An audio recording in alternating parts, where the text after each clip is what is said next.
bo'lsangiz, mavzuni mustahkamlash uchun g'ildirak metodidan foydalanamiz. G'ildirak metodi ikkita g'ildirakdan iborat bo'lib, birinchi g'ildirakda o'quvchining ismi yozilgan, ikkinchi g'ildirakda esa ballar yozilgan.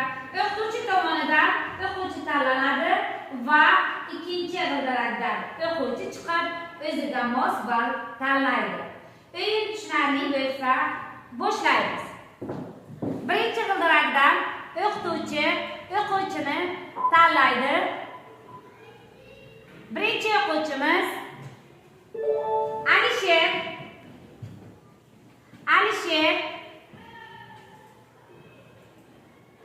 Siz ikkinchi g'ildirakdan ball tanlaysiz. Alisherga 200 ballik savol tushdi. Alisherga 200 ballga mos bo'lgan savol eshittiramiz. O'zbekiston Respublikasi Konstitutsiyasi qachon qabul qilingan? 1992 yil 8 dekabr kuni. Javob to'g'ri. Tabriklaymiz Alisherni. Keyingi o'quvchini tanlaymiz. Keyingi o'quvchimiz Akobir.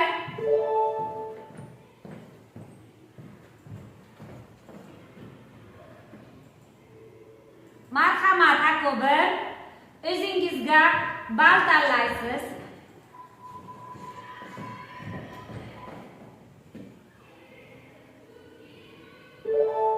Akobirga 100 ballik savol tushdi.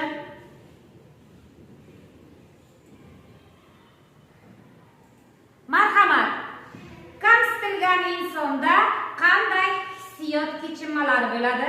Xafagarchilik. Javob to'g'ri. Tabriklaymiz. 100 ballni qo'lga kiritdingiz. Keyingi o'quvchini tanlab, o'yinni davom ettiramiz. Keyingi o'quvchimiz Jasmina. Marhamat Jasmina, o'zingizga mos ballni tanlang.